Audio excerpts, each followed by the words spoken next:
tobacco, baby with laser eyes, lady with laser eyes, ExxonMobil with laser eyes. These are the most evil businesses in the world, according to 24-year-old capitalist Jake Tran. He's a YouTuber pumping out content that I can only describe as horror movies, but for business people. And that's why, of course, I love watching them. I mean, who wouldn't like these videos? Wow, this is insanely evil. Wow, this dude is evil. This is absolutely evil. Wow, this is pure evil. Look, I know what you're thinking based on those titles. It's hard to choose. But the reason we're here today is because buried beneath all this talk of evil businesses and evil people, I noticed Jake Tran has his own weird little evil scheme going on, which I first noticed watching one of his videos, and I can't remember which one it was. It was either like, we're all gonna starve, or oh great, we're all gonna die, something like that. And what I noticed is that Jake makes these videos exposing scams, but then often uses the same tactics of the scam to then pitch you like a sponsor that's in the same lane. Like, for example, he'll tell you that lotteries are predatory. Lotteries are predatory. They play on our psychology to suck us dry of our hard-earned money. But then, in that same video, he'll sell you a, quote, no-lose lottery. Play the no-lose lottery by pausing the video and clicking the link below. And it's not just that. It seems like he handpicks these sponsors for the videos, because he also said crypto trading bots are a scam and often a way to get people to believe there's a free money machine. Back in the Wolf of Wall Street days, you would just shove penny stocks down people's throats and take a giant commission. A few years back, it might have been selling a stock trading bot or a forex trading bot that supposedly makes you money while you sleep. But today we have something even better, even more tempting: a crypto trading bot. Now, right after learning that crypto trading bots are the new tempting way to get people to give you their money, guess what Jake Tran advertises? And the product itself is actually legit. You can set up your own custom bots based on your parameters, deploy them to start trading automatically with your money, see the trades come in, and withdraw your money. Like, it's almost breathtaking, isn't it? Like, to see someone denounce a scam and then in the same breath be like, you know what's not a scam? The same thing. Now, of course, in Jake's defense, he'd say that Pionex, which is the trading bot, is legit because he tried them himself and he made money. I've actually set up what's called their grid trading bot 11 days ago, give it $1,000 to trade with, and I'm already up 3% on it. Nothing crazy, but also pretty good for just 11 days. Now, the only problem with this argument is that Jake says he tried the product, but he messed it up because what he's talking about, making him 3%, that trading bot, actually never traded a single transaction. It says this on his screen. There are 0 transactions in these 11 days he shows, meaning that what he thought was a 3% gain from a trading bot was likely just Bitcoin going up by 3% in 11 days. But it gets so much worse. Our next video I want to show you is called So It's a Ponzi Scheme, but with crypto, where he talks about AfriCrypt. But then at the end of the video, appears to make a sales pitch kind of for a Ponzi scheme. And the hottest niche in crypto right now is flipping NFTs, where people are making life-changing money just from getting on an NFT hype early on, buying and then selling soon after for insane amounts of money. And one way to do it is to look at what crypto whales are buying. Crypto whales are influential people who have a ton of crypto. So if you buy an NFT project, others tend to follow, pushing the price up. The hard part is catching on to these crypto whale hype trains early on, so you're not left holding the bag. Wait a second. I want to make sure I have this right. I'm supposed to be able to make life-changing profits by catching a hype train early, but I have to make sure I'm not the one left holding the bag. This sounds a lot like a Ponzi scheme. So, new rule here on CoffeeZilla: anyone who says the hottest niche in crypto right now is X is evil. They're trying to scam you. I mean, literally, he's promoting basically what he just denounced. It's so insane. Now, to be fair to Jake, I don't think this NFT project, which was called MetaMonks, ever launched. I think it got scrapped because they didn't build enough hype.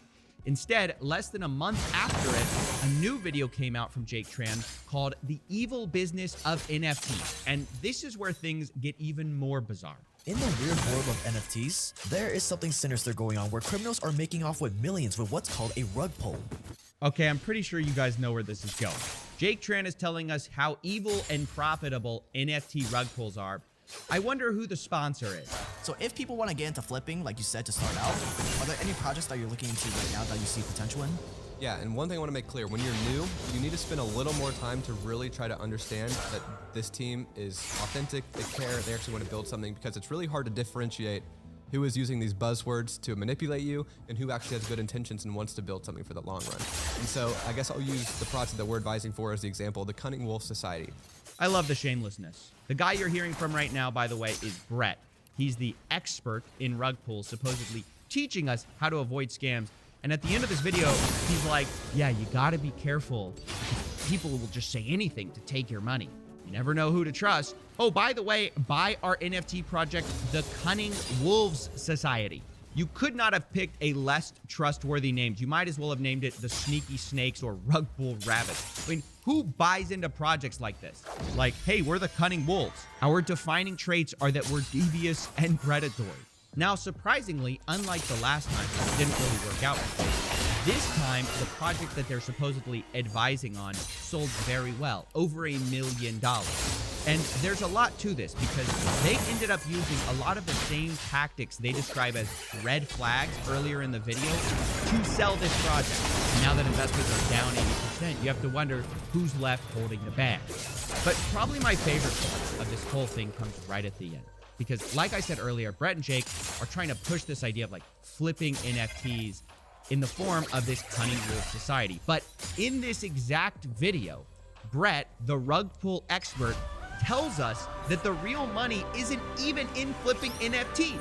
It's in selling to the people who are flipping NFTs. I'm making a lot of money flipping NFTs. You realize, oh my God, the project that I'm buying these NFTs from are making 5% of every single transaction. So like that's where the real money's at. Wait. You just told us to flip your NFT and then told us that the real money isn't in flipping NFTs, it's in transaction fees? Which, by the way, what are the transaction fees for the Cunning Wolf Society? Let's just scroll down this page real quick. Oh, it's 5%. Right. Of course it is. Isn't it amazing that they like tell you how it works and then do the exact thing? I mean, it's so shameless that it almost pisses me off. Like, Jake Tran actually makes pretty good content when he's not selling these get-rich-quick schemes. So I felt like it needed to be called out, and I also feel like you, the audience, need to be aware that just because someone is calling out scams doesn't instantly make them trustworthy. I feel like a lot of people just drop their guard and just believe the next words out of someone's mouth just because they were the guy who called out a scam. Anyways, with all that said, I guess I just want to wrap this video up by telling you guys about the new hottest niche in crypto right now.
A lot of horror movies are legitimately scary, but in some cases, the events that took place on the sets of certain horror movies were more terrifying than the movies themselves. A number of horrifying incidents have taken place on the sets of some of the most successful horror movies of all time, before, during, or shortly after filming.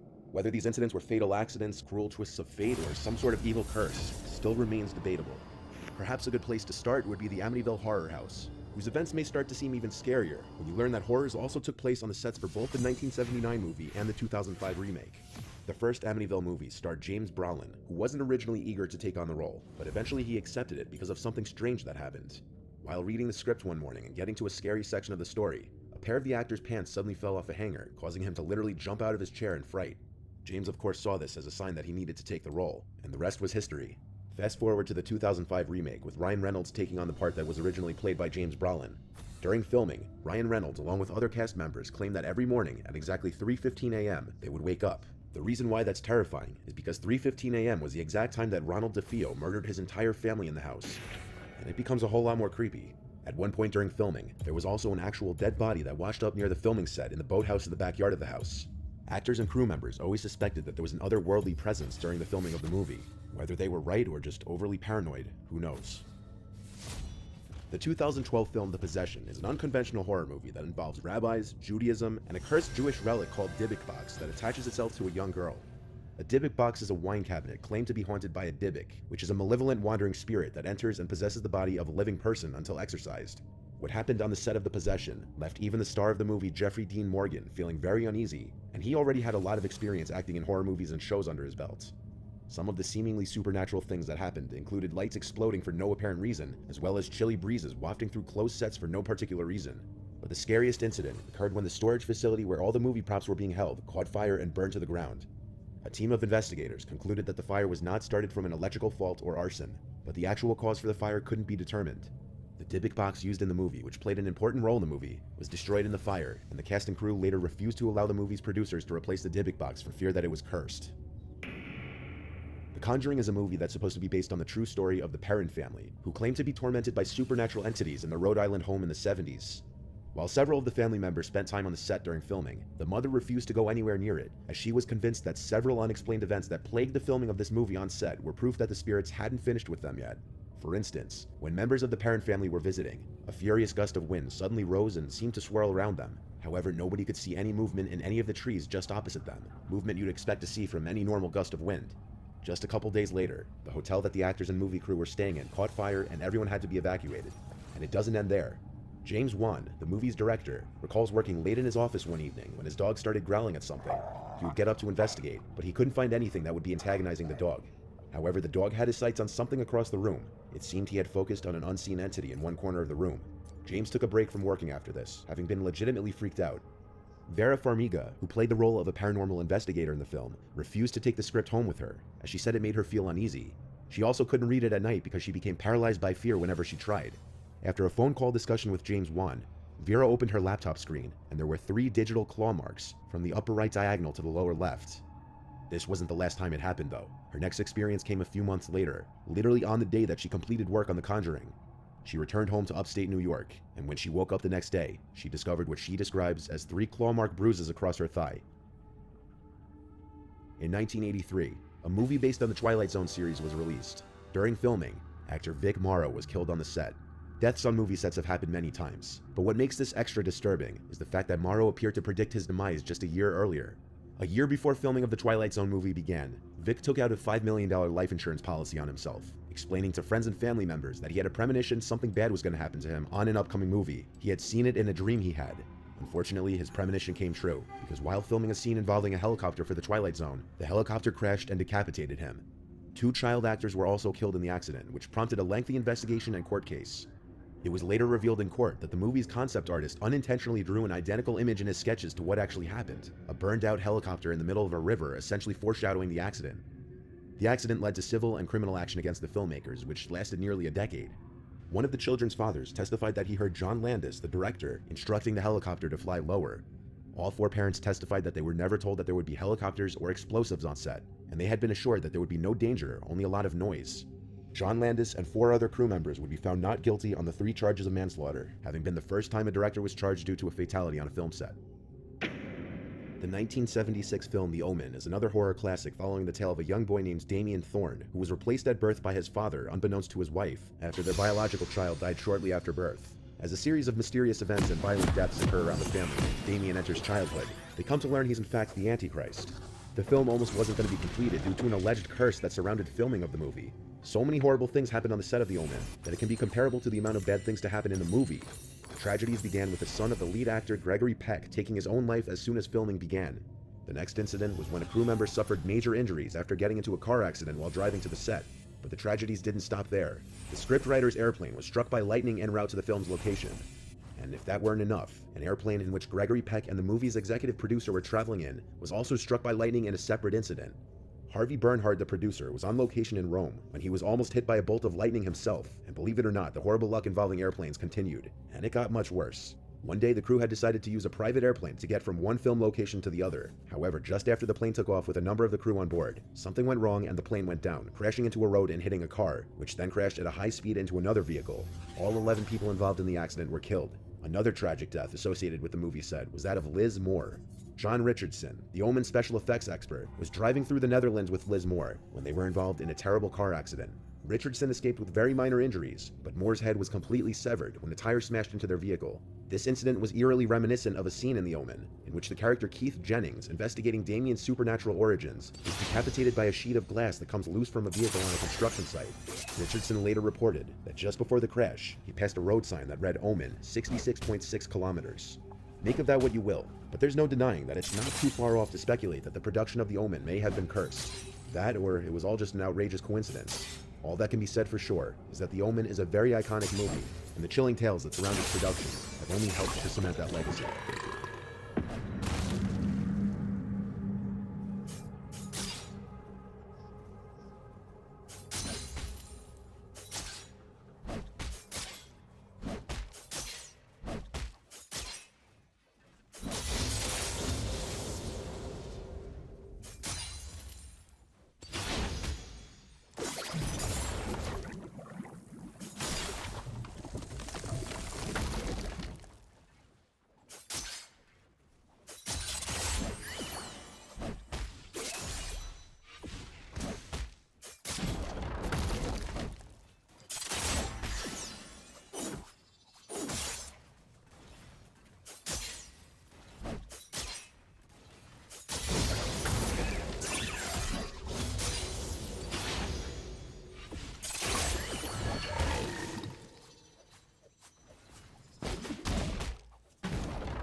people more powerful than me are telling me to do it, I instantly don't believe them.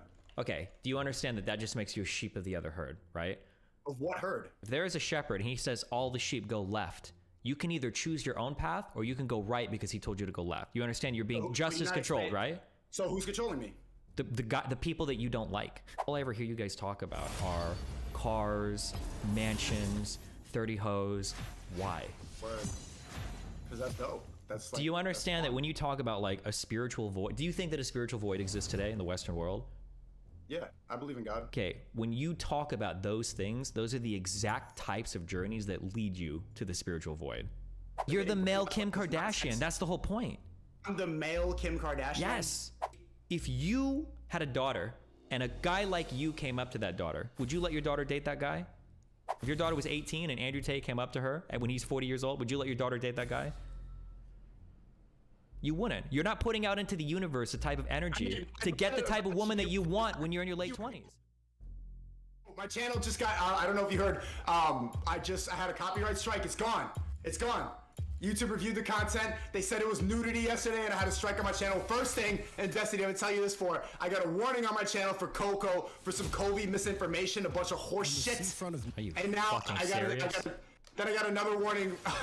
I got a warning for nudity yesterday. And there was no nudity. I had a shirt on, I was doing push-ups. And they took me down for nudity, but I think it was because the title of my stream was SMD Susan. But SMD can mean anything. What if I was saying so much danger, right? I'm what the fuck, Susan? So much danger, Susan. I care about you. It's a safe space for us all. Yeah. Absolutely based. So are you now willing to accept the fact that the establishment wants you on YouTube? Say it again? The establishment, somebody's pulling for you back there. Some dude. Yeah. No, I have people like behind the scenes like that are helping me out. Oh, so you are the establishment. You're the man. You're the guy. Yeah, you're part of it. You got connections within the establishment that enable you to do what you want to do. Yeah, but you know what you're saying is horseshit, right? You know that's not true. This is they have a strike on my channel for nonsense. That's wild. What was the nonsense? What did you say? What was the COVID misinformation? The COVID, I don't even know. They didn't tell me, and I didn't know about that policy. So, I can't see your camera. But I don't have my camera. I don't know exactly what I said, but that's a bunch of horse shit. And like, Destiny, it's good. It's nice to see you again. But isn't that enough for you to be like, okay, clearly we shouldn't trust the government. Clearly we shouldn't trust the programming. If you talk against it, they give you a warning for misinformation. Right. Holy I think shit. it depends on what you say, but I think it's a valid criticism. It doesn't depend on what you say. And it does. But you know what? Right now, I think Destiny watched some of your clips. He had some disagreements. I don't know what those disagreements are, so I'm gonna be the middleman, and I'll let you guys kind of. So, Destiny, what were some of the disagreements that you had with some things that Sneeko said? Well, first of all, how are we doing tonight, guys? How's everybody doing? Fantastic. Hey, I'm feeling good. I started a new channel called Sneeko Unplugged for my backup, and then I saw that shit, and I'm like, bro, we back up. I was panicking last night, man. I was all sad. I wasn't able to stream. I had momentum going crazy, and then to see that, it was just like so disappointing. But like to see that, after reviewing your content, you are back on. It's just like, feels great. Yeah, fuck the establishment. Destiny trust the establishment, so love the establishment. Establishment's good. Okay, all right. So Destiny, what was the first point you wanted to raise? Because we don't want to just do a bunch of niceties, so go for it. Everything. My problem is everything. Okay. Sneeko. Yeah, what's up? First of all, mad props to talking to people who disagree with you. That's really cool. Last chat was fun. I want to be. It made me think a lot. That debate. I would say like you had better points than me, and you. That's good. That's all right. I got the man. He's talking in my ear. Listen, I don't care. That last debate. That was over the autistic shit. Okay, we're done with that. Now we're getting spiritual. Okay. You ready? Sure. Yeah. Okay. What is your goal when you're talking to, I guess, young men in your audience? What are you trying to get across? What do you want them to wake them up? I want them to realize that they're trying to stifle masculinity. They want to freedom of speech is dead, and all the programming going on, all the woke movement, all this bullshit. Even right now in the email I'm reading, like, we want YouTube to be a safe place for all. YouTube used to be fun. YouTube used to be wild. It's the internet. It shouldn't. Why are we relying on YouTube to like be the teacher pet, like to moderate and like tell us what's right and wrong, to decide misinformation and correct information? It's nonsense. That already should be a red flag to men to be like, okay, if they're telling me immediately, I've always said this on my stream, if they hide it, then it's the truth. If they have to delete it, then it's the truth. Like if they give me a warning for Coco misinformation, that shit is true.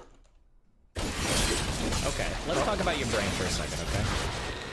How do you know if what you know is right or wrong? How do you audit your thoughts? What happens if you believe something that's not true? How do you figure that out? I talk to people. Nope, that's not good enough. That's not good enough because you could talk to people that reaffirm whatever you believe. You might have that friend group that just reaffirms everything you believe. I talk to all different types of people. I talk to you. We don't agree. Did you change your mind about anything we talked about last time? That nope. So that ain't it. So tell me, how do you audit your thoughts? How do you audit your thoughts? You have an idea. Hold on, Destiny. Let him finish his thought. Yeah, you asked me a question. I need to have more facts to back up my points. I need to have more like concrete evidence to bring forward and debate. I can't just go based off of like this. Let's say that you don't run into anybody that challenges you on a thought, right? What do you do? How do you know? I do. You can't run into somebody that challenges every single thought you have about everything. I do. That's why I stream. That's like there's a chat that right here all day long. If you're like all online, people check me constantly. How do you know? Okay, let's say that is the case. How do you know who's right? You never really know, I guess. No. So that's your world. That's what you're selling to people. You can't know if you're right. You have no idea. Based on your logic, yeah, but I think... No, this ain't my logic. I can answer every time I ask you a question, I'll tell you my answer, okay? Because that's not my logic. I'm asking you... What's your point? That there is no... I don't have a point at all. I'm asking you because I hear you say a lot of shit. I know where a lot of it comes from because I've heard it from other areas of the internet. And I always hear these same types of things. I don't want to be a sheep. I woke up to the truth. I figured out reality. But the reality is that you went from a sheep from herd A and now you're just a sheep in herd B. And I'm trying to get you to figure out how can you know if you're being... I'm trying to get you to... Hold on. I'm trying to get you to figure out how to know if you're a sheep or not. That's what my question is. Your camera's frozen on Discord, by the way. Me? My camera's not frozen. It might be lagging on your end, but I'm fine. Okay. So just to be clear, Dustin, you feel like he went from a sheep on one end. What is the sheep he's in now? What is he sheep to now? The red pill sheep. That's a big sheep. It's a big game. It's a ploy, and it's a not only is it a ploy, it is leading you exactly to where you're trying to lead people away from. So who's controlling me? Who's controlling me? You believe in the government. You believe in booster shots and all that nonsense. Who am I listening to? I never said I believe in the government, but it sounds like you're listening to... It sounds like... You trust the government. You said you trust the government. I said I trust the process, but it sounds like you're listening to people on TikTok, like Andrew Tate. You're listening to whatever alternative... I don't have the app TikTok. You've never heard of... Yeah, what?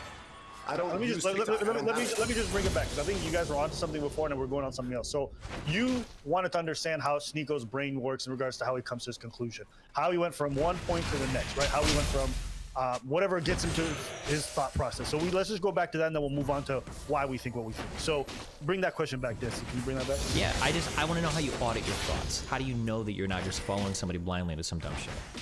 Because I don't follow anybody blindly. I don't listen to anybody. There's nobody telling me to say anything. I don't trust. Okay, here then we'll do. I don't follow anything. Okay, we'll do a concrete example then. When it comes to wearing masks, how do you know if that's a good idea or not? Because if people more powerful than me are telling me to do it, I instantly don't believe that. Okay, do you understand that just makes you a sheep of the other herd, right? Of what herd? Yeah, I'm telling you, if there is a shepherd and he says all the sheep go left, you can either choose your own path or you can go right because he told you to go left. You understand? You're being just as controlled, right? So who's controlling me? The people that you don't like. When you do the opposite of what they say, they have just as much control over you as they do the other people. Because my whole life I've not been wearing a mask. How do you determine? Well, I'm asking you a question. How do you determine? That's not following anybody. You are. I'm asking a question. How do you determine whether or not you should wear a mask? Because I like breathing. I don't want to cover my face. I like to talk and I like to hear. You can breathe with a mask on. You don't have. Do you see? Hold on. Worse. Yeah, okay, worse. So it's not worse. It's annoying and it makes me sweat and it's uncomfortable. So I'm not going to put on something that makes me uncomfortable and that's unnecessary to me. I didn't wear it and I'm fine. Okay. So where we are? So you got the V word. You're still. I didn't. I'm the same. Okay, so let's back up a little bit, right? So the correct answer was, I decide whether or not to wear a mask based on the data I've read, the studies I've gone over, the articles I've read. That's the right answer. I've seen enough information to point me one way or another. Everything else that you're saying is a code. You can't breathe? Are you oxygen retarded? What do you mean you can't breathe with a mask on? Motherfuckers are out here running marathons with 3 of them on. Like, how is it possible that you can't breathe with a mask on, right? You got people that are doing shifts for 20 hours. No, let me finish, okay? It's uncomfortable. Seatbelts are uncomfortable, okay? Going to the doctor is uncomfortable, okay? There's a lot of things in life that are uncomfortable. That's not a reason not to do it. That's not a reason for a man not. Hold on. Whoa, let me finish. Let me finish. You can't be going. Hold on. Yeah, hold on. Chill. Okay, yeah. When you interrupt me, it's because you know I'm right, okay? You're trying to cut me off because you know that I'm taking you somewhere that you don't want to go, okay? We're gonna go to those places today, okay? You're heated right now. I'm not heated. No, I'm not heated. I'm just matching I'm matching your energy, okay? A man Wear a mask. Go ahead, bro. A man that interrupts another man is a man who's scared about where he's being led, okay? Explore with me, okay?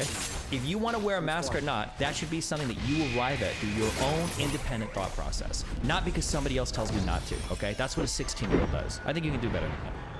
Okay, well, the government's telling you to wear it, so you're echoing and doing what they're telling you to do. I'm not doing it because the government tells me to do it. I can do it because there are independent schools all over the world that do research on whether or not wearing a mask helps.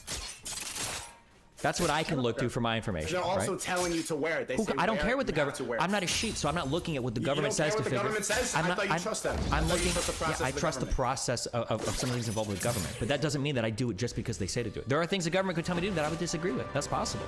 Government could say some shit, and I look into the data on my own. And I go, you know what? I actually don't agree with this. I'm not going to do that. Sometimes I go 75 and a 65 on the interstate. You know, I break the rules sometimes. You know. Okay, badass. But look, I don't wear it, and you wear it. Why are we both fine? For a variety of reasons. What do you mean? There are people that go their whole lives drunk driving every single night, every single weekend, and they're fine. Does that make drunk driving a good idea? Is that how you evaluate? That's why I don't wear it. I don't need to. It makes me uncomfortable. It makes my face weird. It just makes me sweaty and stuff like that. It makes my glasses fog up. I don't like it. I feel like a dumb bot. That's great. It's stupid. And it's cheaper. It makes no sense. Most of the places you wear a mask, like you go into a restaurant and you're wearing it, and you sit down, take it off. You're sitting on a plane. Everyone has to wear it, and then we all eat at the same time, breathing all over your food. It makes no sense. There's no consistency with it. It's just a sign of compliance. It's not a sign. One question. Can I just ask one question? Yeah. Just out of curiosity, if Destiny's basically raising the point that this is good for our safety, this and that, and you're saying it's an inconvenience, I don't want to do it. Can you acknowledge that people wanting to do it for their safety is not unreasonable or bad? Or do you say it doesn't? It's not a safety thing. It doesn't actually help you. I don't think it really helps. No, a cloth thing, like it's meant to show other people like I'm a good person. I'm doing what they're telling me to do. I'm morally good. When you're standing outside and you have to sneeze, do you sneeze into the open air or do you put something over your face? I sneeze into my arm. Yeah. Okay. Why? So I don't get snot from other people. Sure, there's shit that comes out of your mouth all the time when you're breathing and you're talking. You can look at videos of people that are breathing or that are even that are talking, and you can see the air coming out of their mouth. If you ever looked at a video of this in your life, why do you think that wearing a cloth mask? Tell me this. How does wearing a cloth mask over your face make it hard to breathe because it doesn't let oxygen in or out? But you're saying it wouldn't block anything else coming out of your mouth. Molecules that are way larger. Literally a cloth over your mouth and nose. It makes it harder to breathe. Okay, if it's harder to breathe, you understand that oxygen, carbon dioxide, are orders of magnitude smaller than like viruses and bacteria and other molecules coming out of your mouth, right? Let's argue about spiritual stuff. We'll get to, hold on. We'll get to the spiritual stuff. I'm just trying to show you that you have a really strong opinion about something that you are sheep on. The government said one thing, and you said, fuck you, government. I'm going to do the opposite. Okay, hypothetical. Who's controlling me then, Destiny? Who am I? Sheep? I don't know who you watch on YouTube. I can't tell. I can't tell who you're watching on YouTube. I don't know. But I'm telling you, I don't call me a sheep. If you can't tell me who I'm following, then I'm not a sheep. Well, no. You know how I don't have to know who you're following to tell you're a sheep. I just have to know your thought process. If somebody comes in and they tell me I think the number 7 is the best number in the world, and I go, why? And you're like, some guy said that 7 sucked, and I like 7. I already know that dude. He heard it from somebody else. Because if you really liked the thing, if you were really into a thing, and if you really felt strong about a thing, when I ask you about it, why the fuck don't you wear a mask, right? You'd have some shit like, I don't know, the New England Journal of Medicine, they did a study on it. N equals 500 didn't fucking help. You know, I've known 100 fucking different doctors. They don't wear that shit. It didn't help. That would be your answer. But you don't have an answer because in your mind you heard it from somebody that gave you an answer that you liked that the government didn't give you, and that's why you jumped on it. That's a sheep answer. It is. But you're not telling me who I'm a sheep to. I don't know who you're a sheep to. That's not my job. I'm not your dad. I'm not here to figure out who you're a sheep to. I'm just here to figure out if you're a sheep or not. That's all I'm trying to figure out. Let me ask you a question. Hold on. Can I ask you a question? You also have to admit that makes no sense if you can't tell me who I'm a sheep. It makes perfect sense. I don't know how to explain it to you. I can't tell you who's leading you around. I can just tell if you have a leash on. That's all I can say. Like, Okay. Let me ask a question. Let me ask a question. Seiko, if the government came out tomorrow and said everybody stop wearing your mask, are you gonna do what the government says? I was already not wearing it. I just would rather breathe without restriction. So my question is, earlier you said that if the government's telling you to do something, you're not gonna do it because it's probably bad. Yeah, if it makes me uncomfortable, if it's making my breathing worse and the government's telling me to do it, I'm not gonna listen to them. Okay, so the issue is not that the government necessarily told you. The issue is that it makes you uncomfortable. It's dumb. Okay, so if the government came out tomorrow and said everybody stop wearing your mask, you don't need the mask, we won't be good. You're gonna listen to what they say because it doesn't make you uncomfortable. Well, I was already not wearing it. Okay, all right. Just wanted to clarify. okay, so circling back then for the final time, and then we'll get spiritual. I'll circle back a final time. If somebody tells you a thing, you talk to 3 or 4 people, and they all tell you the same thing. You don't have any way to know if you're being lied to or not, or if you're caught in a bubble of people that all believe the same shit. You don't have a way to check your thoughts to see, like, do I really believe this thing or not? Is it really a good idea? Is it like, do I actually understand what's going on? And then if I'm not in a bubble. Okay. I'm very clearly not in a bubble. I'm here talking to you right now. Gotcha. Okay. I debate people on a regular basis who disagree with me. Okay. Well, here are two things that I do, and then your audience can take it or leave it. You can take it or leave it. Okay. The first question, the most important question is, what would it take to change your mind? That is the number one most important question. If you don't know what it would take to change your mind on any topic, then you're a sheep. What would it take to change your mind about masks? If I got really sick, if I was dumb walking around, if I was sick right now, if I died, if I was like in the hospital because I had respiratory problems and all this nonsense, but all these people who got the V word are still like fighting. So that's it. Whether or not you get sick, whether or not you get sick is the only determining factor. But you just said yourself, people that wear masks get sick. So you could get sick too without wearing a mask, right? That's not even a good answer. I'll tell you the second thing, okay? You can think about that one. The second thing is you should look for information that is contrary to what you believe. Don't just ask people, because if you ask people, what? I'm talking to you right now. Sure, that's true. That's true. Okay, those are the 2 things that I was saying. Okay, so moving past this topic, don't try to like say that I'm in a bubble, because Destiny, very clearly I'm not in a bubble. Well, the thing is, because of the world you've built for yourself ideologically, everything that I tell you, you can safely ignore. You wrapped yourself in this blanket where you're like, he's just stuff that everybody else says. Yeah, I know. See, look at how easy. Do you see how easy your life is? Look, do you see how weak your mind is? Right? He's only saying it because everyone else is saying it. That's why it's wrong. I don't have to listen to him, right? That's a weak mind. Well, because I already know what you're about to say. Like, you're just echoing the left, like the government programming stuff. It's like, it's just predictable stuff that everybody here who's listening to the chat has heard a million times. Well, yeah, but do you understand the problem? It's you tell about the mask, like what you're saying is predictable. It's predictable, and you don't even have an answer. So what does that say about you? That says more about you than it does about me.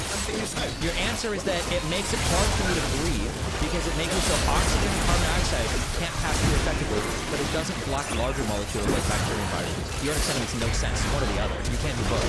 If it's so restricted that you can't breathe, then it must block a lot of shit coming out of your mouth and nose.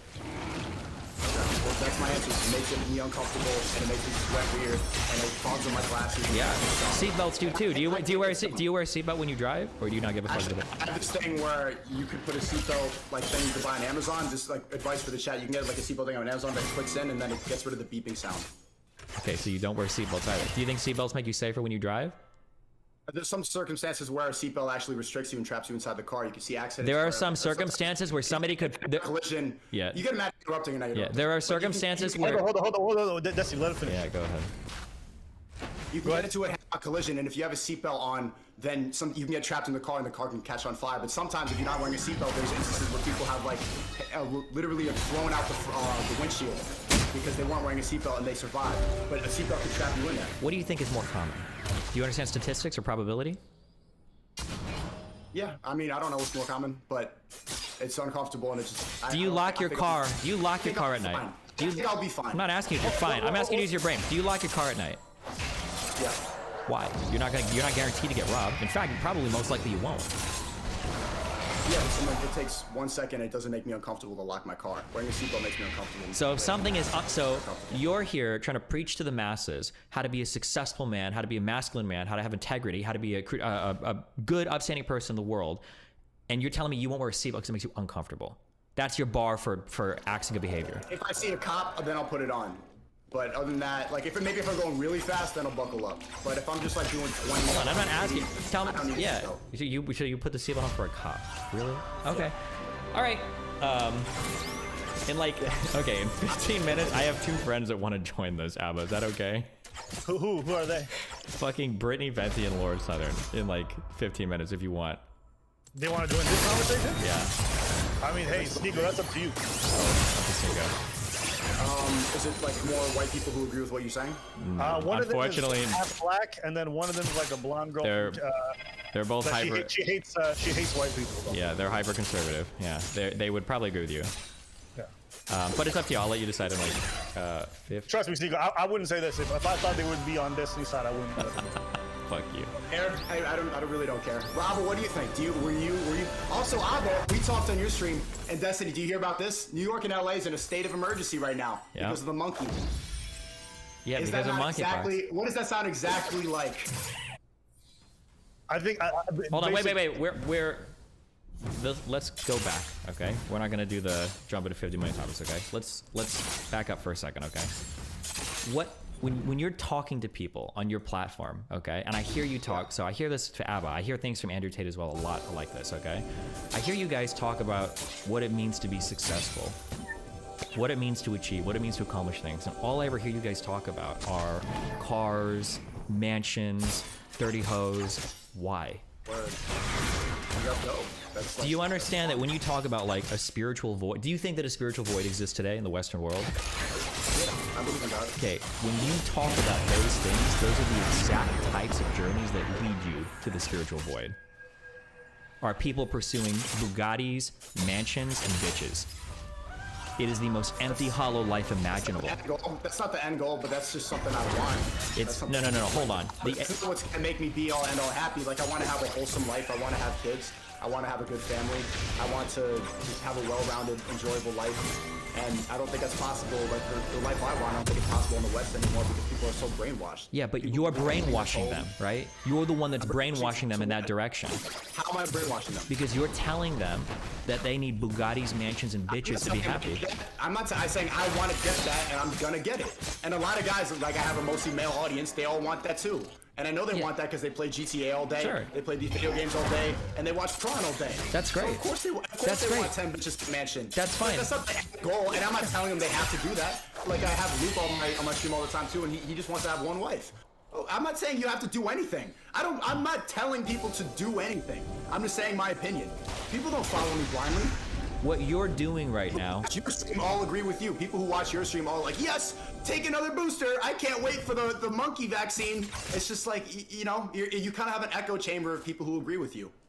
I don't have an echo chamber who agree with me. It's flattering you think that. But what you are doing is you are doing to men what was it Nicki Minaj or whoever the fuck you brought up, Kim Kardashian, are doing to women. That's what you are doing. It's the exact same thing. Yeah. Self-improvement. I'm saying, guys, we need to go. Self-improve. You don't improve yourself by buying cars, houses, and fucking a lot of women. Well, you cannot buy a house. You cannot fuck a lot of women without becoming a better man. No. I'm telling men we need to go and get it. We need to improve ourselves. We need to focus on ourselves so we can get to that. No. You don't have to be a good man to get a house, a car, or a lot of women.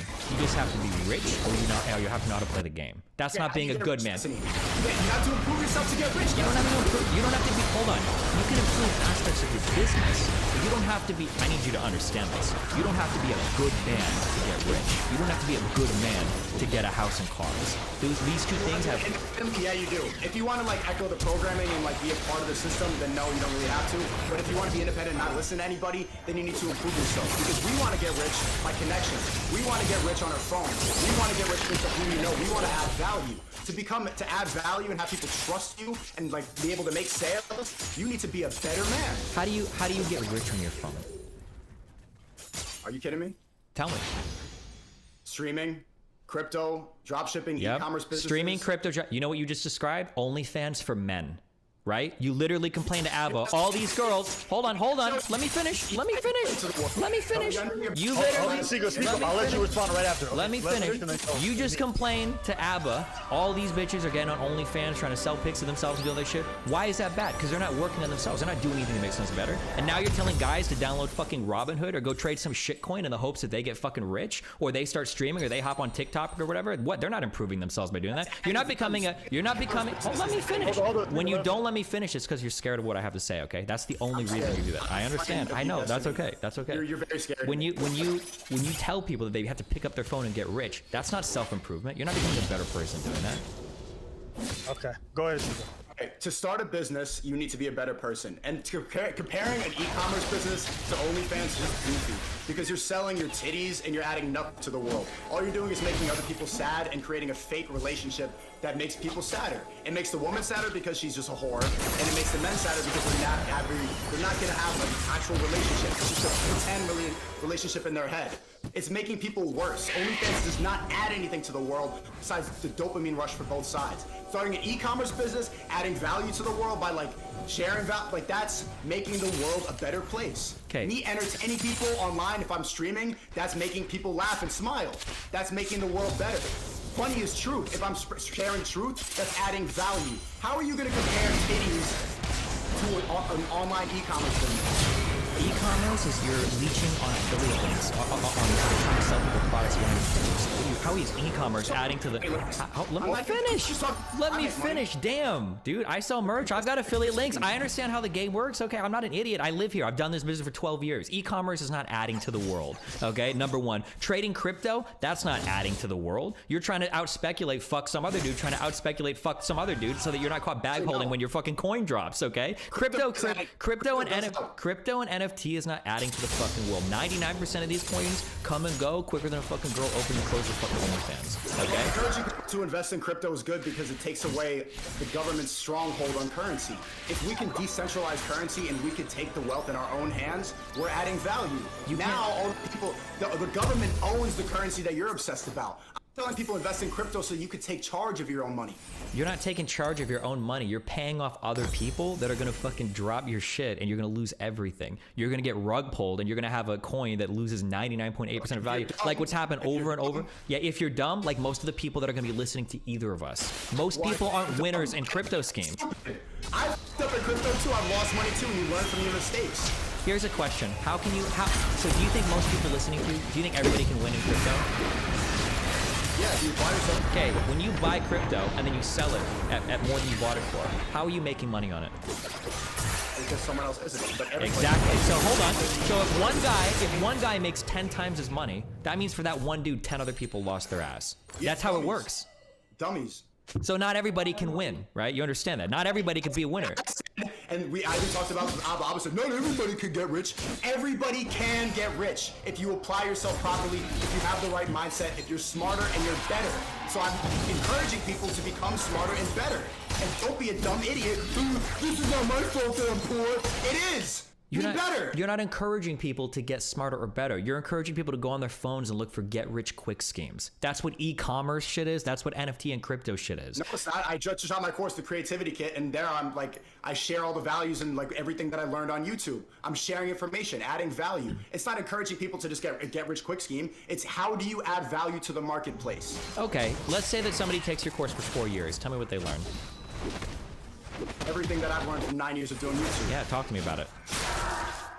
How do you add value to something? How to stay true to your word, how to make interesting videos, how to capture people's attentions, how to be funnier, how to not be self-conscious when you're vlogging in public, how to make videos that are more interesting than everything else you see online. Okay, and out of all the people that have taken your course, how many successful YouTubers have you spun out of it? It's been up for 2 days. Oh, okay. It's been up for 2 days. But a lot of people, everyone there, you could ask them, I think they're watching right now, they're all really happy so far. How do you think that if there's 1,000 people watching you and you produce 1,000 more streamers, how is there going to be enough viewers for every single person? Not everybody will make it. That's obvious. Okay, that's the market sure, price. that's great. But okay, so why are you saying now not everybody will make it, but earlier you were saying everybody can make it? Everybody can, not everybody will. Okay. Not hard to comprehend. And I always said the same argument. I think it's really dumb. Everybody can get it, but most people will fail. Yeah, the problem is that you're obfuscating with that language. You're not selling reality to your audience, because reality is anybody could, sure, but that anybody could is 1%. The other 99% are going to fail. That's what that means. So instead of talking about how people can get cars, houses, and bitches, why not focus on the things that actually give like spiritual fulfillment to people's lives? God. I had Young Don on my stream and we were. How are you going to talk? Hold on. Why would you even have God in your mouth while you're talking about fucking 20 women at the same time? That's not a congruent lifestyle. To you, but in Islam you got 4 wives. So I mean, Are you Islamic? Hold on. Did you say God or Allah? I'm sorry. Maybe I misheard you. Wait, no, hold on. Wait, we don't need to clarify. I don't know how you want to pretend to talk about God, and then in the other breath you're talking about fucking 20 women. It doesn't work that way. In Islam you can have 4 wives. I want to. You're not Islamic, and you didn't say 4 earlier. And I don't. And even in Islam, That's not true. That's not true that you can just have 20 wives in Islam or whatever. First off, hold on. The Prophet would only take orphans or widows as his extra wife, and that's where the example came from. And even then, they strongly discourage Muslims from doing that because Allah says that you can't love each woman equally. So they say don't do it. So this whole thing that people turn to towards Islam is people who don't actually study the religion or know anything about it. So I just wanted to make that clear. And even if they did, that's 4 wives, not 4 bitches that you kick out and then fuck new ones. You know what I think the difference is between me and you is that you've had a lot of people who are coping and accepting and like, okay, accepting places.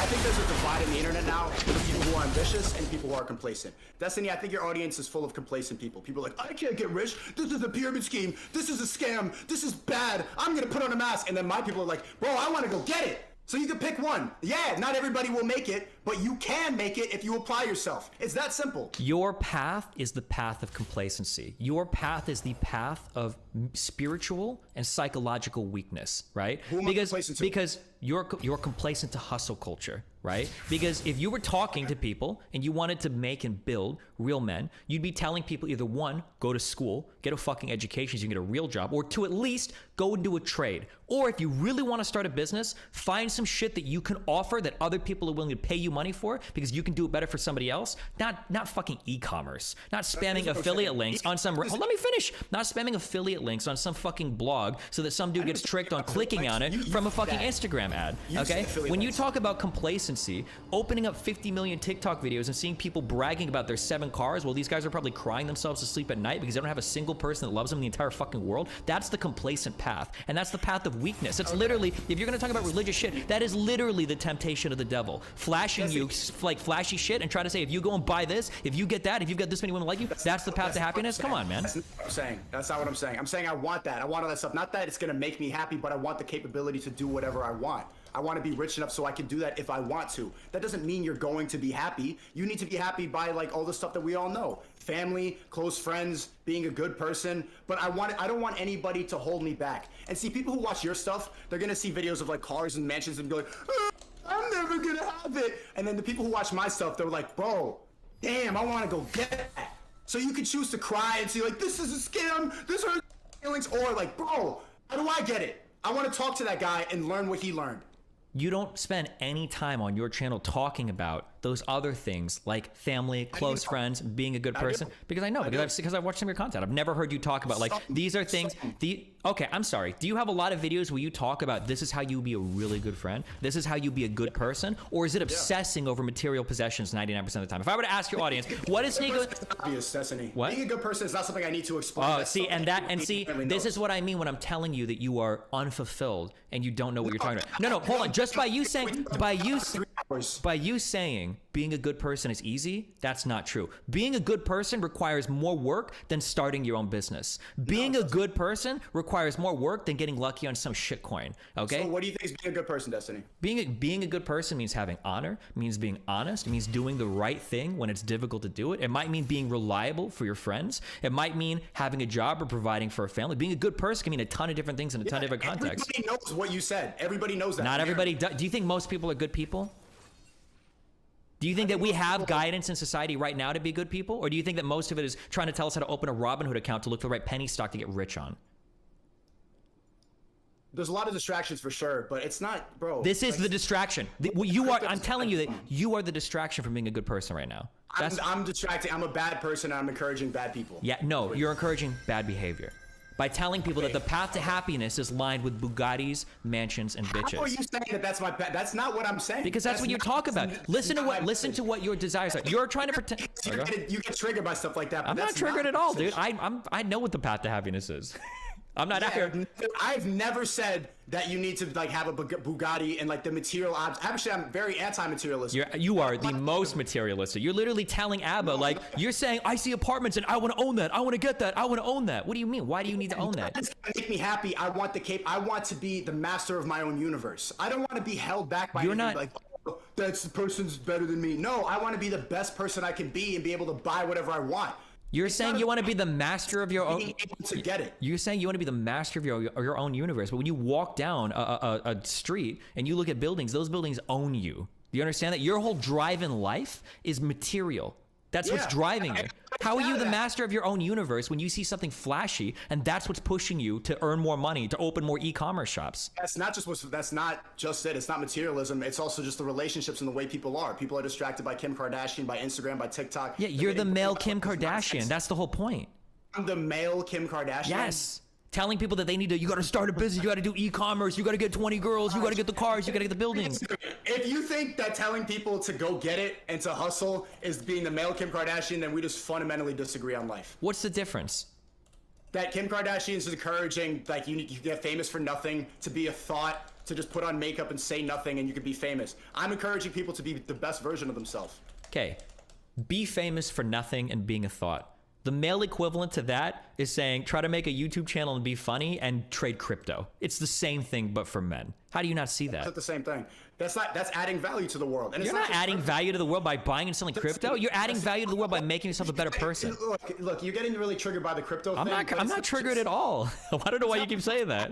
Value to the world. It's bigger than crypto. It's adding value. A lot of people like get complacent and they go type essays and they go whine about other people's money. And I'm saying you need to add value. My way of adding value is being funny, is entertaining, and talking on stream all the time. And I have a couple businesses. That's what I know how to do. Not everybody's gonna do exactly what I do, but I'm telling people to be the best version of themselves. Yeah, but you're not telling people to be the best versions of themselves by exploring and expanding on their own talents and exploring and expanding on their own personal relationships. You're telling them that the best version of themselves is some version of person that can buy houses, cars, and have 20 girls fucking them. You said at the beginning of the conversation that if you're a good person, you're gonna have a business and you're gonna have a lot of girls after you. That's what you said, right? That's how you know if you're a good person. Or you tell me, how do you know if you're a good person? Because earlier you said you know you're a good person when you've got houses, cars, and girls. That's what bots think. That's what bots think when they see my content and other like male self-improvement content. They're like, these guys just care about cars. It's not that. The red pill is not just about women. It's about knowing and understanding the truth of the world and acting accordingly so that you don't fall into the trap that a lot of people fall into. What is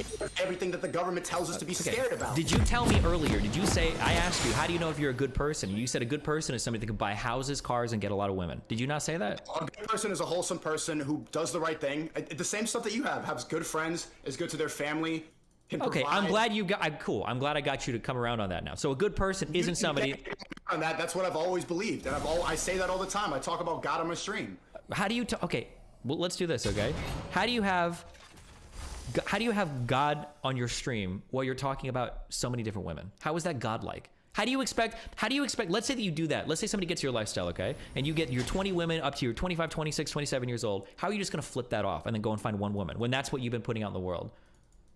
Because women could fall in, women don't care. You could have 20 women. Like, you don't think women care? The type of woman that, do you know which type of women don't care? It's the same type of women that you make fun of. It's going to be the Kim Kardashian clones. They're going to be the ones that don't care. That's not true. You think that you can go from having 20 women through your 20s, and then at 26, 27, you're going to find like a woman that is spiritual, that is looking for the same things in life that you are going to claim? 20 spiritual women. What does that mean? 20 spiritual women. How are you going to have 20 spiritual women? Collect them, like Pokemon. Okay. Well, I mean, if you want a meme, I mean, at least you admit you're wrong. Okay. Do you want? Okay. I've got two other friends if you want to throw them in here. They're conservative. Why you think? What's wrong about that? The problem is that the energy that you're putting out in the world is the male equivalent of an OnlyFans star. You're the male equivalent of a Kim Kardashian. The way that you're selling young men to go after happiness, you're just as much a cog in the capitalist system as anybody. Listen to Destiny. If you want to improve yourself, if you want to start your own business online, if you want to be independent, you're a Kardashian. Sure. It doesn't really affect my message or what people think. Sure. Okay, we're the Kardashian. What do you want us to be? You want to cover our face and take more shots? We're gonna have a lockdown for Monkey real soon. Do you see how you're defining yourself and myself by like the two most common conspiracies that people talk about? That's like your whole fixation. When I'm going out into the world or when I'm talking to people, I'm trying to think, what makes you a good person? What makes you have virtue? How do you cut like a solid character inside of yourself when you're carving out your virtues, right? I'm not thinking like, do I need another vaccine? Should I wear the mask? These are the farthest fucking thoughts in my mind. I'm not obsessing over what the last thing Alex Jones said or what the last TikToker said or what's trending on Twitter. Right? There's more to life than that. You have to understand that. If masks are at the forefront of your mind, then the government has poisoned you more than anybody that steps on a bus with a mask on. You started up the conversation with masks. And you're the one that's bringing it up now. We're into spirituality, and your spirit is covered with a giant fucking mask that says hustle every day on it. Yeah, that's what men need to do. Men need to keep providing. That's what makes men happy. That doesn't make you a provider. How do you think you're going to be able to provide romantically for a woman when you're 28 if you've been sleeping around and fucking around for your entire 20s? You're not even going to know what a healthy relationship looks like. Once you fuck a lot of women, you understand how they work and you get better with them. No, when you fuck a lot of women, you understand how to fuck women. That's the only thing you get. You don't know how to love a woman. You don't know how to take care of a woman. In fact, you probably know the opposite if you've been through that many. Anybody will tell you that, 100%. You think you're telling me, but if you found a woman that had fucked through 20 or 30 guys up to when she was 26, you think she'd know how to take care of you? Nope, it's different for men and women. Tell me why it's different. Why do you think it's different? Men can fuck as many women as possible because we can get as many women pregnant. We can get 100 women pregnant today. Is that your goal? Is your goal to get 100 women pregnant? Explaining my point before you get triggered. A woman can only get pregnant once in a year. That's why women are wired to be with one man. But a man is wired to spread your seed. So you can be with as many women as possible, and it doesn't change how you love a woman. I would encourage you should talk to women. The kind of women that you want when you're 27, you should start talking to them now because they don't want to touch somebody like you with a fucking 10-foot pole. They would not want anything to do with you. If you go into a church, and you start talking to women in their late 20s and you say, what kind of a man are you looking for? They're not going to say, I want a man who could have fucked and gotten 100 bitches pregnant. That's the kind of man I want to take care of me. Women don't know what they want from a man. They don't know what to say. They just don't understand men inherently. And you think you have the answer to that? You think at 23 you figured out what women want? Yeah. What's the longest relationship you've been in? 2 years. How do you? For a year. Okay, so you've been in one or maybe two relationships in your life. How do you think you already know what women want? I've been in many. I've been maybe like 20 relationships. Not real relationships. You can't have. You're 23. You couldn't have been in. What do you think a real relationship is? Like watching Netflix every night with your boo bear and like going on a picnic? A real relationship is dealing with the ups and downs of life with a partner that you're committed to, not somebody that you meet Friday night to fuck. All right, keep talking. I don't understand how you think you can live your lifestyle and flip a switch at 27 and all of a sudden be the type of man that you want to be for the type of woman you want to get. You're going to be dating Instagram models and fucking them your entire life. Or you're going to be like Andrew Tate. You're going to be 38 on a live stream bragging about being able to fuck 18-year-olds, and that's going to be the rest of your life. Okay, since we're meat watching, that's not the women that I get in relationship with. I get in relationships with like good, like natural women. No, you won't. Good natural women don't want anything to do with you. You're toxic.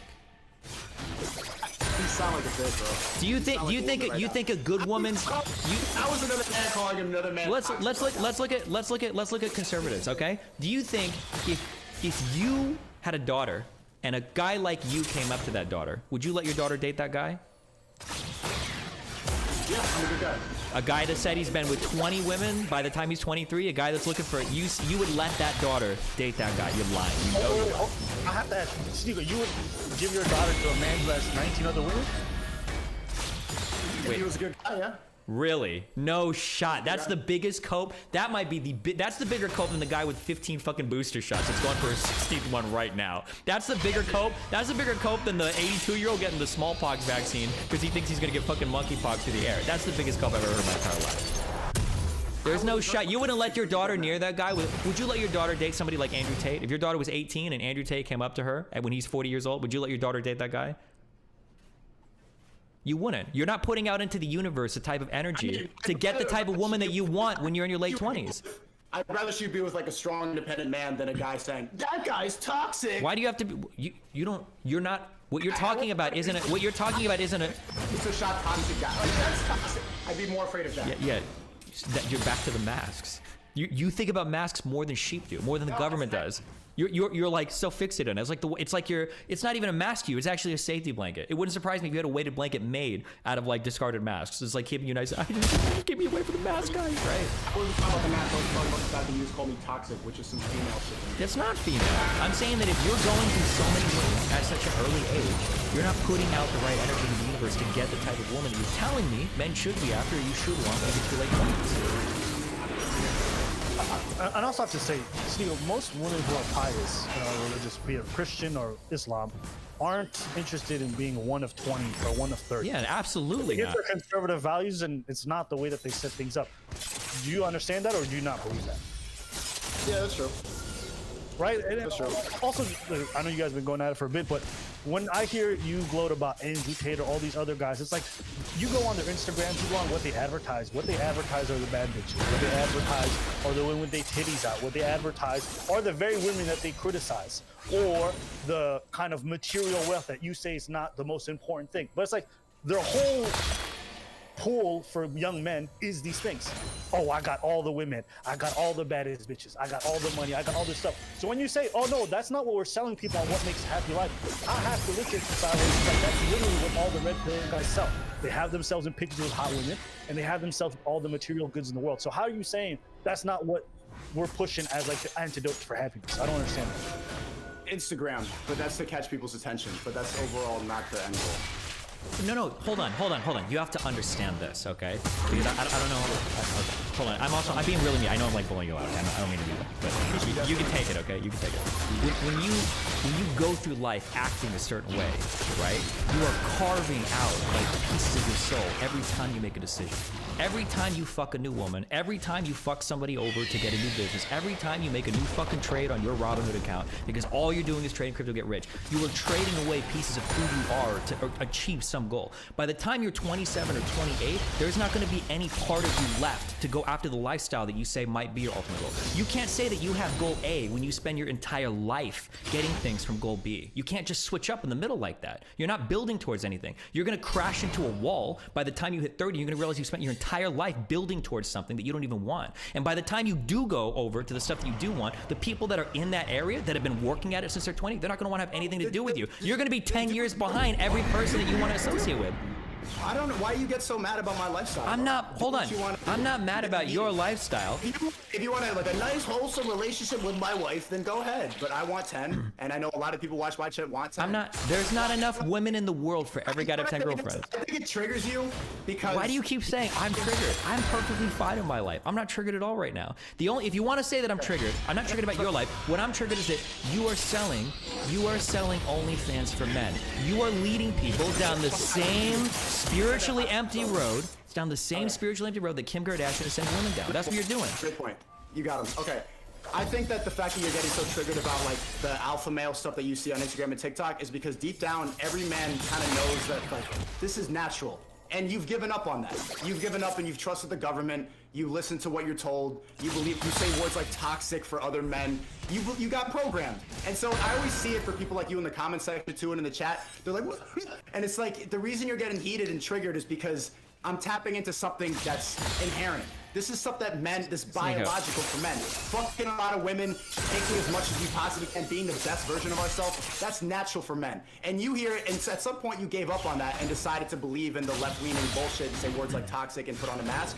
And then now, when you hear somebody against your whole ideology that might challenge your whole worldview, the fact that you trust the government, you trust the programming, and someone's saying, no, that's you're like, but it's, you know, fine. You can stay programmed. I don't want to listen to them. What does it mean to you to be an alpha? What does that mean? Alpha, that word doesn't really matter to me. But no, hold on. No. Don't run from it. Talk to me about the concept. Because in my mind, hold on. In my mind, I have an idea of what an alpha male would look like. I know what that looks like. Okay, so I want you to tell me in your mind what you're selling to your audience. What does an alpha male look like to you? I don't use that word. I don't like that word. You literally just use that word. So tell me what. Okay, then let's move away from that. What is a man to you? I'm not. You're the one speaking in caps lock. Okay, I'm not triggered. Tell me what is a man to you? What is a successful man? What is the ideal version of a man to you?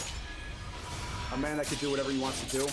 and doesn't listen to anybody and creates his own world and is the master of his own. Okay, a man that can do whatever he wants to do and doesn't listen to anybody, what you just described is a 17-year-old teenager, okay? That's what you just described there. Yeah, and then you turn 18 and then you gave up on it and started voting for Biden. Yeah, I turned 18, I gave up on because I had to become an actual man, right? A man can't do whatever, hold on, a man can't do whatever he wants to do because if you're a man, no. Nonsense. No. Nonsense. So, okay, if you're a man, do you get responsibilities? Can you walk away from a house? Can you walk away from a family? Can you walk away from your obligations? Is that what a real man does?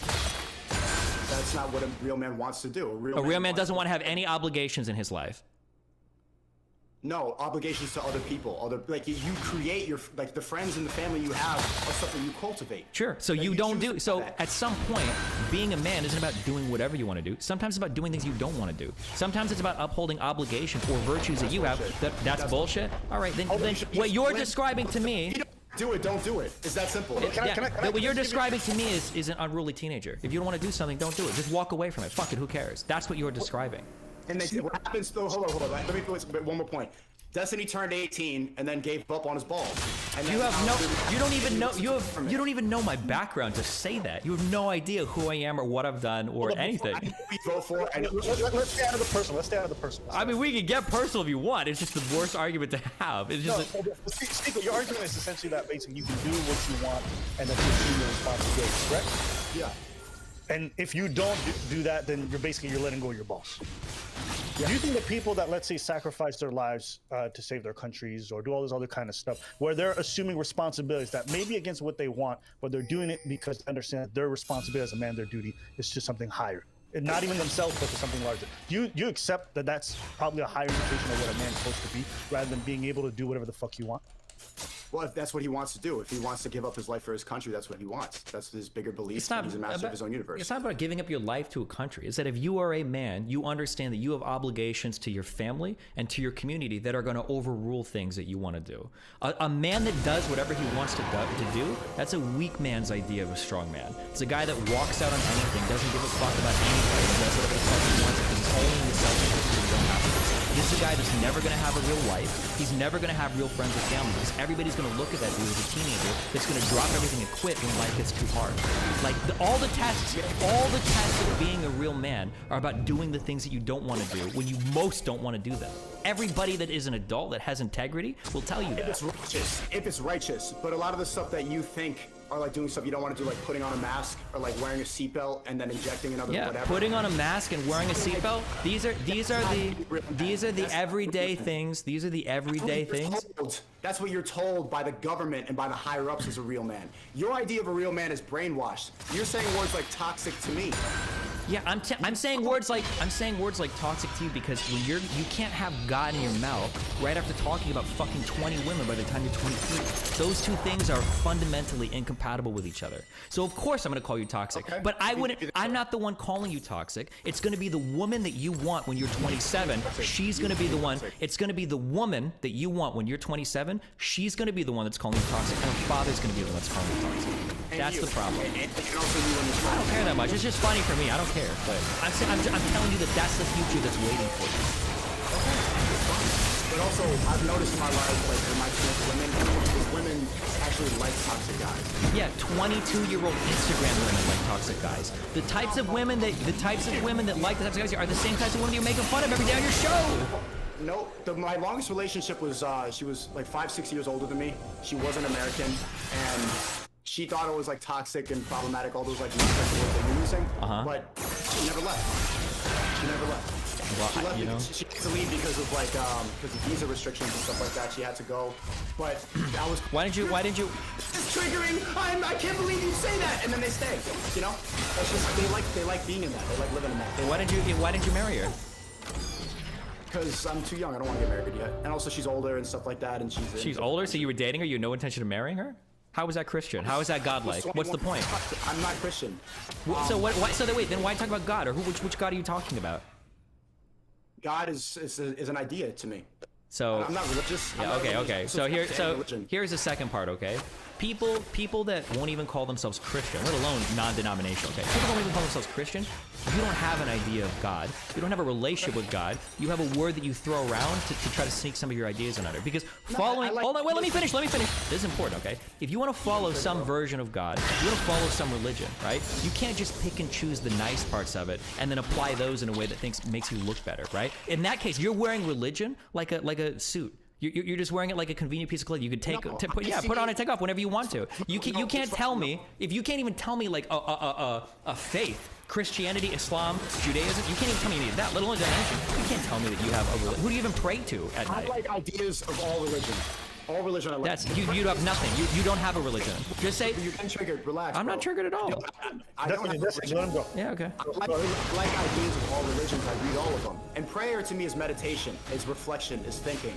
And so, like, the idea, I like to sit down in church sometimes, but I don't subscribe to any religion because I see the same thing as you putting on a mask and trusting the government. It's subscribing to a bigger system that I don't want to be a part of. I don't want to be controlled by anybody. I don't want to have to be, like, a soldier for any ideology because, like, they're wrong a lot of times. There's inconsistencies in every religion. But I like ideas of all of them, and I believe in the idea of God. But it doesn't mean that I'm inconsistent because you're a Christian and I don't follow what you believe in. Yeah. So you don't believe in an idea of God. There's a convenient scapegoat you have in the appreciation. I believe in my idea of God. You don't have an idea of God. You didn't invent God yourself. You heard it from somebody, right? Like you can't tell me any holy book. You can't tell me any holy book that you haven't read any of the religions. That's not true. I've read the Bible. Really? Yeah. Then why wouldn't you be a fan of the Christian God? How have you read the Bible, but you decided that God's not good enough for you? Because I find inconsistencies of it, and some of the stories seem nonsensical to me, like Noah's Ark and parting the Red Sea. It seems like fairy tales a lot of the time. But I like some of the lessons that are in there, but I don't subscribe to anything completely. Sure. Then why not just say? Then don't say you're religious. Say you're spiritual. That's all you are. You like crystals. That's what you're basically saying. No, crystals are stupid. Why? That's what you're telling me. You're worshiping crystals. You're picking and choosing things that you like from the Bible. You're saying I like just what I said. What part doesn't make sense to you? What does crystals have to do with believing in God? Crystals are, some women like to grab some wild shit, they put it on their counter and say, you know what, these things have meaning to me. I think this quartz is gonna make me happy. And that's what you've done. You said, Matthew, Mark, Luke, and John, there's a couple of cool stories in there, but I don't know anything about the Old Testament. I don't know anything about the story of Moses. I don't know the religious significance of any of these stories, but I'm gonna pick and choose the parts that I think are the coolest. I'm gonna ignore everything else. That's not being religious, and that's not having a relationship with God. That's being a child and picking and choosing the things that feel best for you. To be clear, being religious is just subscribing to a religion or being associated heavily with a religion. If you don't subscribe to any religion, You can still believe in God. sure, that would make you spiritual, though. It would make you religious. Yeah, but if you believe in God, part of an obligation to God is not just the positive that you get from spiritual fulfillment that you have to. It's also the virtues that you have to subscribe to. And by definition, believing in God means that you can't be a man who does whatever he wants to do. Because part of being virtuous is denying yourself some of those baser urges. The reason why there are deadly sins. And a lot of those sins, right, things like pride or greed or lust, are some of the things that you're preaching to your audience every single day they have to go after. Your whole idea of seeing a building and wanting it is literally a violation of what? The 9th commandment? Thou shalt not covet thy neighbor's possessions? And you're telling me that's your main drive? That, I know, but I'm pretty sure it's a pretty ubiquitous thing you're going to find through all religions, where they're probably going to tell you probably shouldn't be envious of other people's shit, and that is your main engine for what is making you a better person. It's not to be a better servant to God. It's not to be a better person for your wife or for your family or your friends. It's to buy shit. Okay. All right. Well, I've said in this pod, told you that it's not materialism. That's not the ultimate goal. I know you said it, but I explained the master of the universe thing, but you want to apply your materialism thing to me really bad. I'm not applying it. You're the one in the beginning of this call. Just anybody can go back and check. Don't believe me. You said that a successful man is a guy that can buy houses, has a lot of women, and can get cars. And you said the same thing to Abba. The ability to do whatever he wants to do. That's a real man. He's not controlled by anybody. That's what I said. I just want to. Okay, I'm cooling down. Okay, sorry. You're getting a little triggered, Destiny. I'm not triggered at all, but I'm being really hard on you guys. Sorry. You're getting a little triggered. Earlier, I caught a stray shot because I think you guys were talking, and you were like, I was telling Abba that I don't subscribe to the idea that everyone can be rich or that anyone can. Is that correct? So your estimation, Sneeko, is not that everyone can be rich at the same time. It's that if someone tries, they can do it. Anybody can be rich. Okay, okay. Very simple statement. That's true. Fair. But you also recognize that's only for a minority of people that can be rich. It's not everyone that can be rich at the same time, correct? Yeah, anybody can be rich. Okay, perfect. So my question is, if you're doing this on this platform, and you're trying to spread this to as many people as possible, but you also acknowledge that not everyone involved in life can be rich at the same time, what do you say to the rest of the people who may be able to have access to those resources? That's tough. That's tough. Okay, so for the vast majority of your audience, that's tough. But for the ones who worked hard enough and made it, well, they're the only ones who kind of get to be content to be men in that sense. Yep. In that true sense. Yes. Okay. So you don't think that because you're leaving behind so many people that your philosophy is not good for the masses? They don't have to be left behind. You just told me they are, and you said that's tough. They don't have to be left behind. They can still work and go get it. If you have an internet connection, you can be with it. You just said not everybody will be. I want you to hear something. I just want you to hear. You just told me that not everyone can be rich at the same time. We both agree. Cool. I then asked you, what about the rest of the people who can't be? What do you say to them? And then afterwards, you told me that's tough. That's tough. Well, so work harder. You can still get it. It's not too late. It's never too late.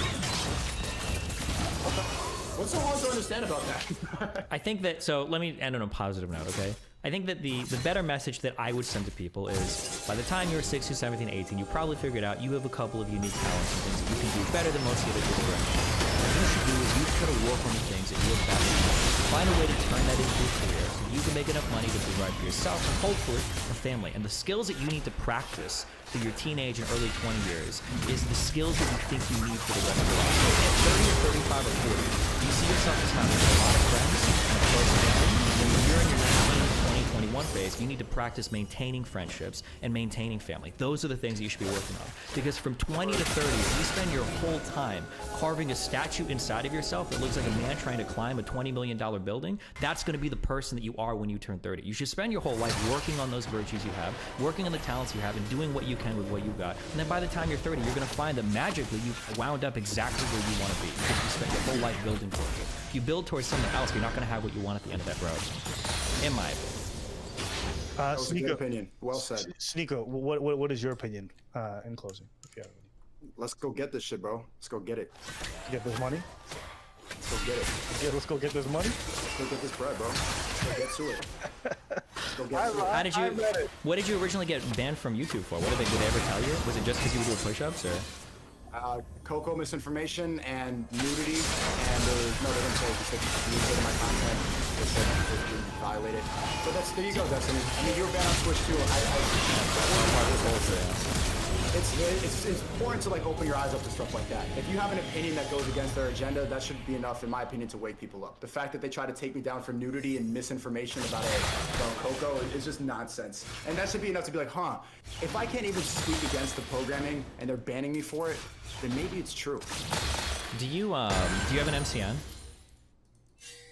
No.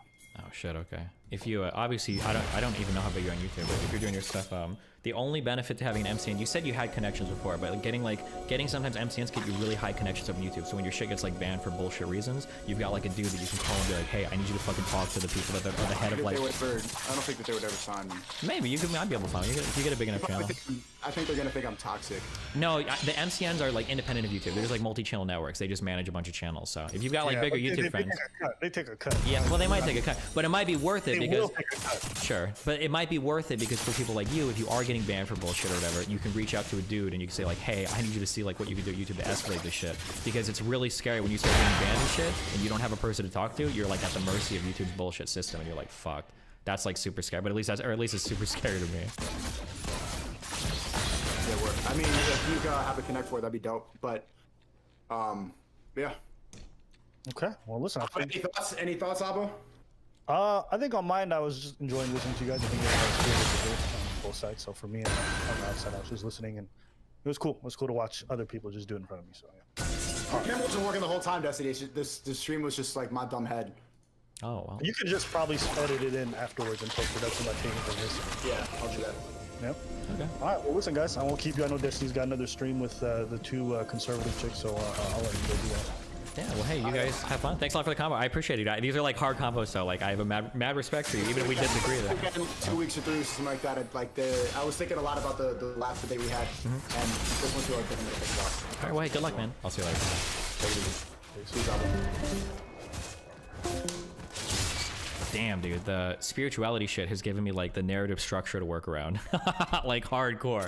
I feel like I can contextualize a lot of my ideas, and I have like vehicles for them now. Like before, I had like a whole bunch of bags and shit that I thought were really good, but now I have like I've got like a car to drive in to like head to different places with it. I feel like I can handle fun stuff. It's really